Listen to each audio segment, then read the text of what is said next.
Hi, Guido Fox here. Welkom bij een nieuw book report. Today I want to discuss with you this wonderful book, 1100 pages from Cicero. Cicero is not an emperor, or was not an emperor of Rome, the Roman Republic, but he was a consul, so consul of the Senate. And when I was reading this book, I was thinking this was an emperor, but the title is Me and Rome, right? So I was thinking it's Me and Rome, so he's the emperor, or he was an emperor of the Roman Empire. But he was actually a consul of the Senate, but it was a very important position in the Roman Empire. And he was under supervision of Julius Caesar. And later, I want to talk a little bit about the relationship between Cicero and Julius Caesar. But yeah, so this about Cicero, 1100 pages of information I read for you guys, and there all the letters.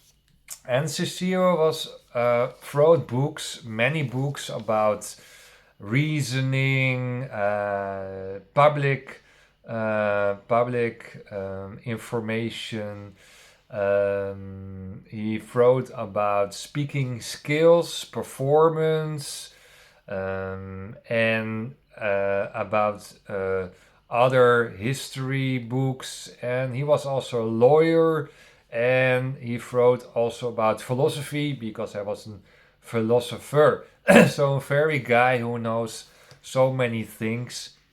And the letters was still there, and that's very important to mention because there was not so much information about the Roman Empire, and this situation is very special because all the letters from Cicero were there still. So then that's very accurate information about the Roman Empire. So that makes this book maybe a little bit interesting, although it's like a matrix book, right? So also Cicero was growing up in the matrix, and Roman Empire was full of intriges.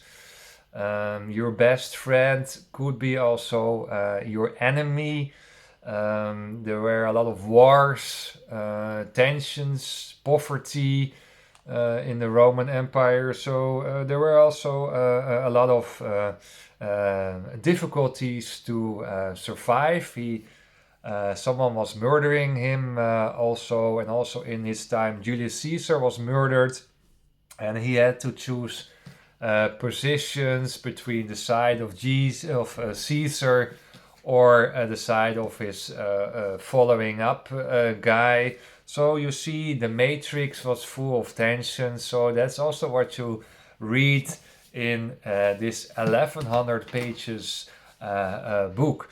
The first thing what I want to mention is how you can write all this, right? 1100 pages of letters, and I have an answer on that.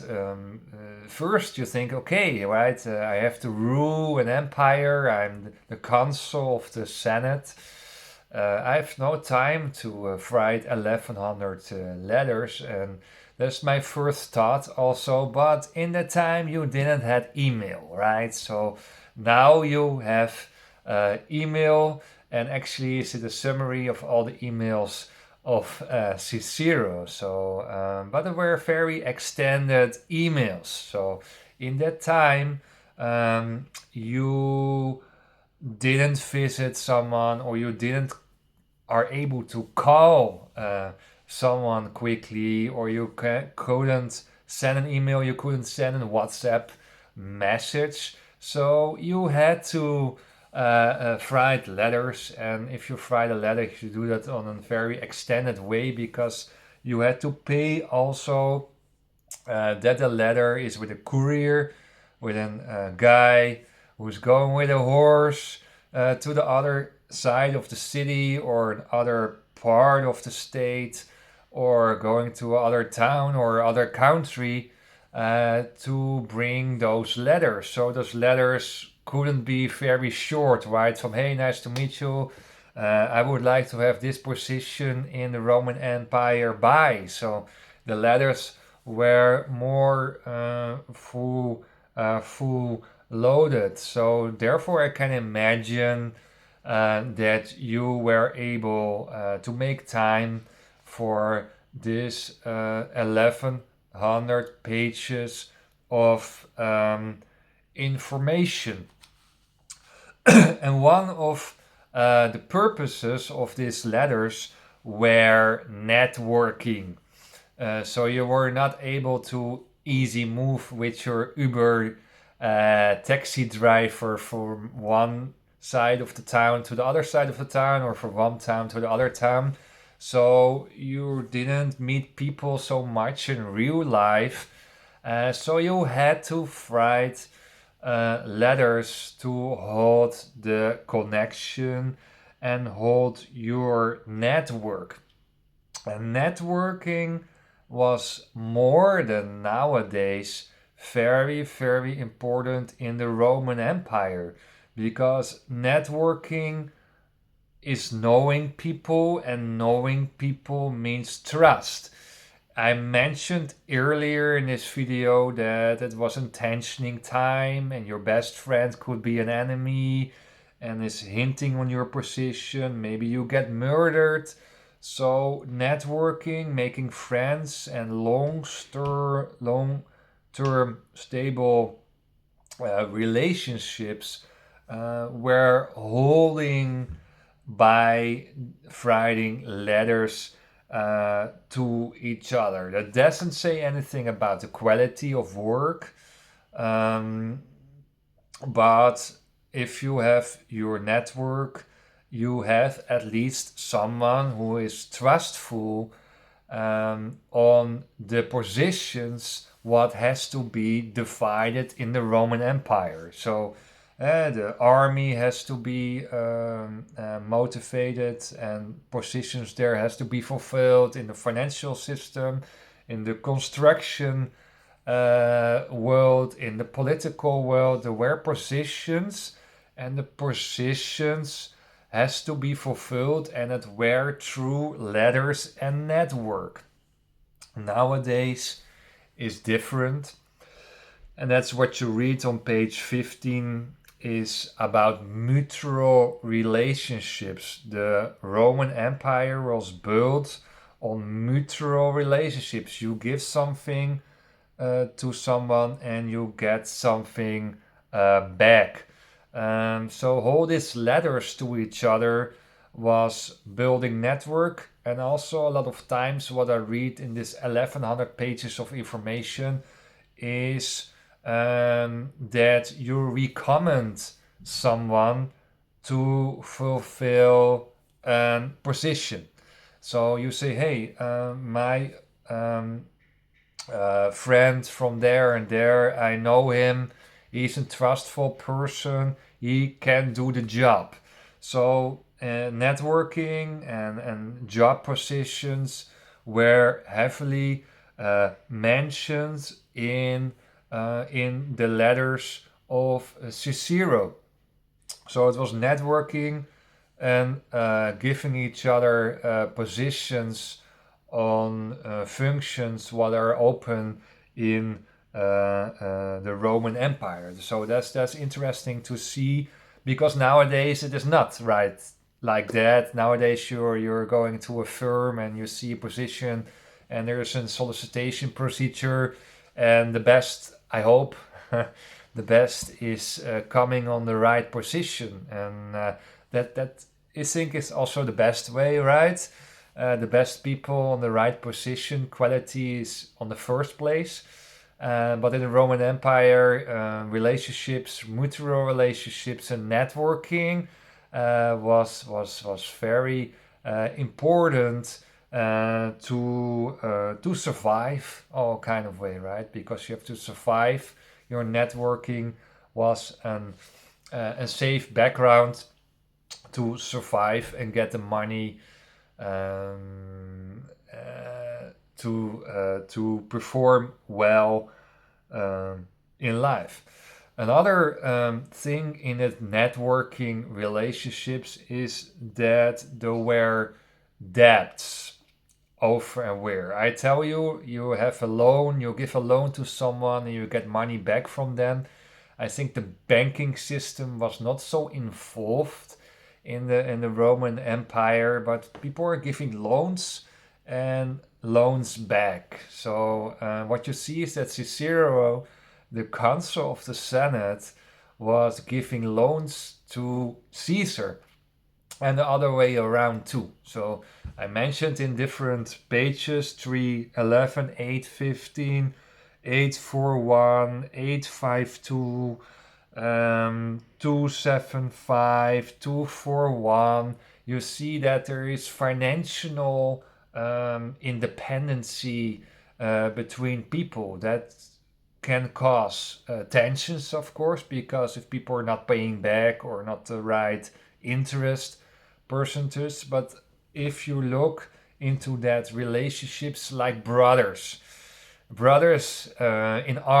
the army, right? So brothers hand in hand. He saw Caesar as a brother, also as a kind of dictator enemy person. So there were also tensions in that relationships. But if you give a loan to someone, it was part of the networking and it was part of the mutual relationships between people, that there were depths in each other's way.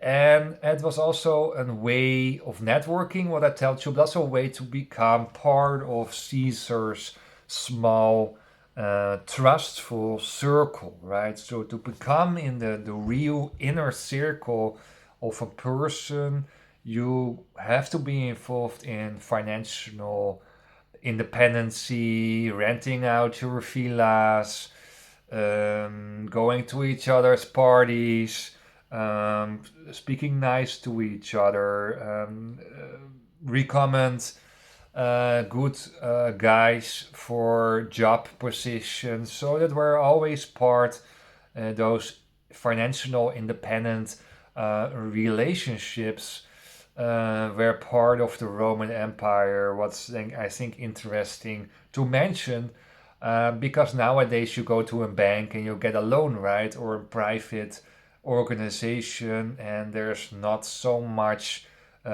friendly loans, right? It's not necessary, and if you cannot rent by a bank, then you're also very doubtful debt guy, right? If you're going to loan by your friends, it's a kind of tricky thing. If you cannot rent by a bank, you're mostly an untrustful, or you cannot bear the loan.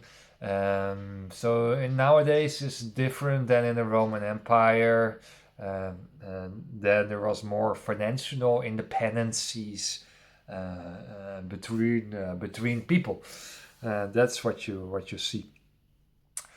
Cicero was writing also books about rhetoric styles. Rhetoric styles, how you speak, how you argue.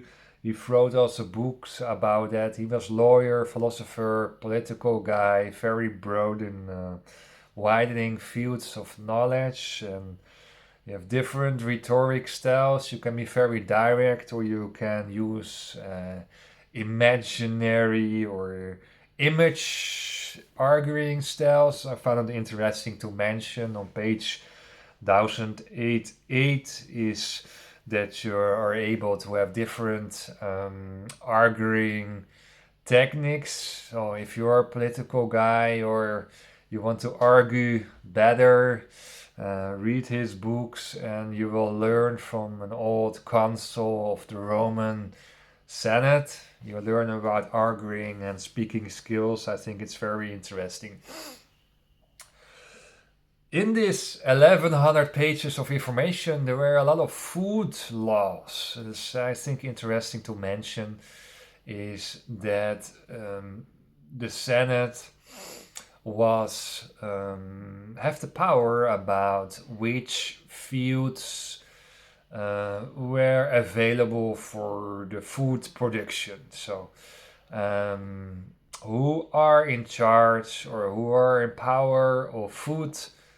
That's a very powerful position. So you see here that the consul of the Senate was also involved in dealing with food laws. In Dutch, the akkerwetten. So the power over food is the power over people. The power over food is the power of the people who are in charge of the food production. It's a very powerful position because you have power over people, but you have also power over companies. So if you want to rule the Roman Empire in a very central mechanism way, from Rome, the center of power, then you have to control the food. So that's that aspect you see also in page 80. You see that food production is a part of the Roman Empire.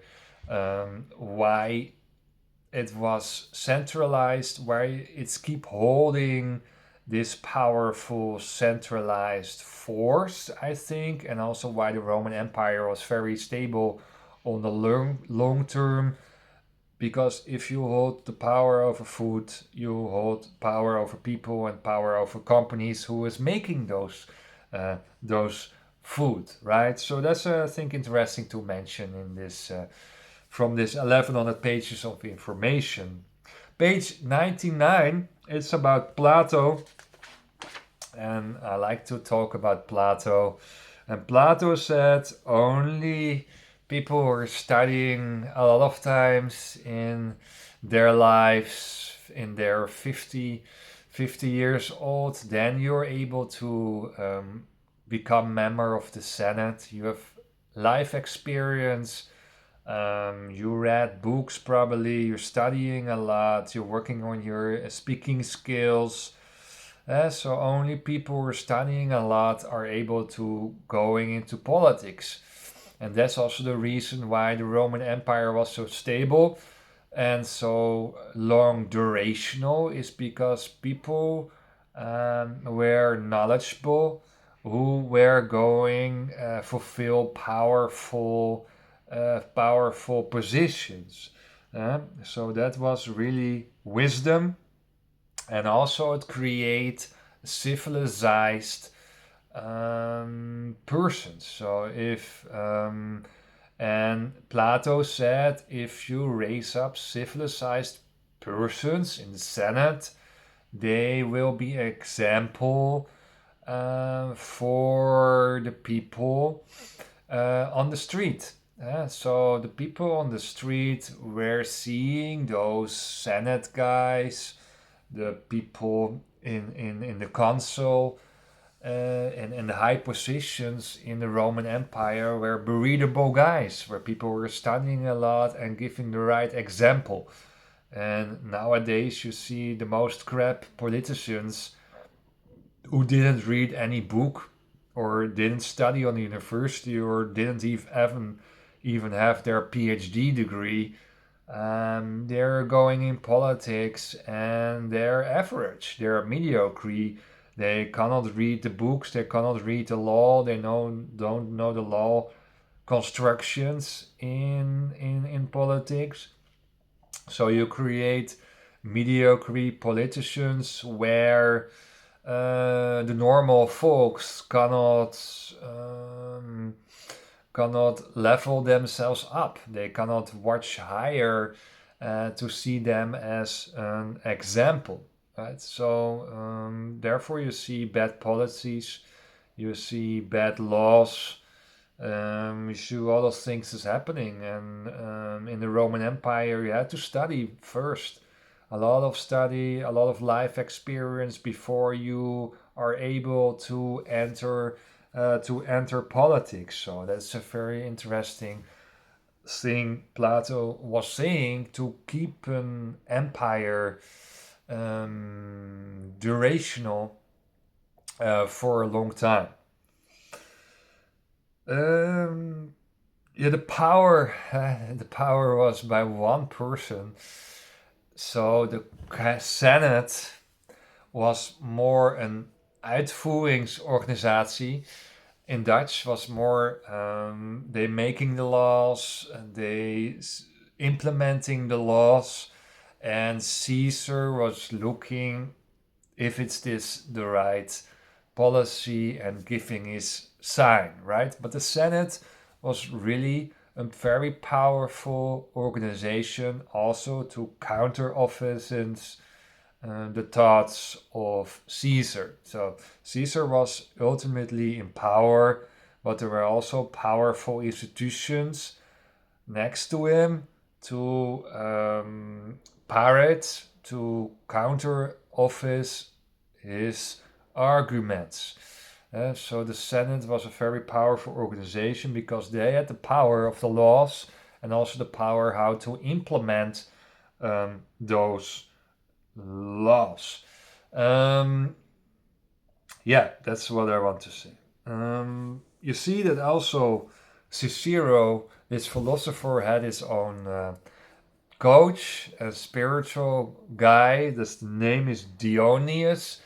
I talk with you also a lot of times in my book reports, my book reports from a long time ago, I think. So you see in that time that there were also coaches and personal philosophers and spiritual guys who are like Socrates, like Aristotle, like Plato, like Dionysius, who have a very clear character, clear soul, who supported the powerful people. So the powerful people were also hiring coaches and also personal advice more than I think nowadays. I think a lot of powerful persons are so ego minded that they say I don't need anyone. But you saw in this Roman Empire that people of knowledge, of Plato and Aristotle and like Socrates and like Dionysius, were involved also in the powerful circles, and that's what you see nowadays less. And you see that also politics is more flatty marketing system, right? To attract the mediocre votes of people in a kind of way. But also you see it's a flatty mechanism, and those guys like the big three philosophers and Dionysius could bring more and more depth in that political organization. Page 408. It's about Epicurus. Epicurus was a famous philosopher from the past, and Cicero has mentioned him, and that is that friendship has to be based on an own interest and a win-win situation. So in friendship, I told you earlier in this video, is very important because you cannot trust your friends so much in this heavy, conflictuous Roman Empire. So you have to be careful with who you goes, right? So your friendship has to be also fulfilling your own interest, and that is also the invisible hand of Adam Smith. Maybe you know the invisible hand of Adam Smith. But if you're following your own interest, there comes friends on your path who also share that interest. So if I like to party and going out, I really like to do that. I really be a social guy. I really like to talk. I really like to seduce women. I choose a friend who is also into that. If you like to play chess, and then it's very comfortable for you to also find a friend who's playing chess. So then there is a match, right? And it has to be not the case that you are really liking horse riding and you have to play chess all the time with your so called friend. I think it's very true. And so much times in my life, I was the friend who was delivering constantly, energy leaking myself to fulfill the needs of the other person. So there was never a win-win situation, and I always was losing myself. Yeah? So that's what you learned from Epicurus, the philosopher, the famous philosopher, is that you have to create a win-win situation in your social life. It is a win for you to have this friendship group weekend in, weekend out. What you learn from that. Are they stimulating you? Are they have positive comments to you? And you have to be very careful with who you goes, and is it serving your own interest, or are you constantly tired? So you the old wisdom here is you become your five closest friends, right? So if you are choose your friends not wisely, you become that five friends. You become your five friends. So choose also friends who you look up to them. You can find weak friends, but if you're constantly have weak friends in your surroundings, let's say you're a very good chess player and you have five friends you play chess with, they're all the time they're not good enough to come to your level, you become a less intelligent chess player. So also search for friends who are in chess who are better than you, where you can learn from and you can improve yourself. And if you improve yourself, you become also a more happier person because you're constantly into personal development. So in that Roman Empire, you don't have friends, but the friends you're choosing, you choose wisely and serving also your own interest, and it has to be a win-win situation. Oh, that's also what I learned from this book: is choose your friends wisely. Um, Page 1059. I mentioned already the letters Cicero was throwing down. Throw down is also because of recommendations of people in his network to fulfill positions. So a lot of letters are about that. A lot of letters in his book is about which villa is free to join my time. A lot of letters about war strategy. A lot of letters is about all those trust and matrix intrigues also. So the depth of the letters were not really there. I think you have to read the other books of Cicero. But I think it was good to know to read this book. It's a collector's item, right? 1100 pages is not nothing. This was my summary of the 1100 pages of Cicero. And I wish you a wonderful day, and I see you by the next video. Bye bye.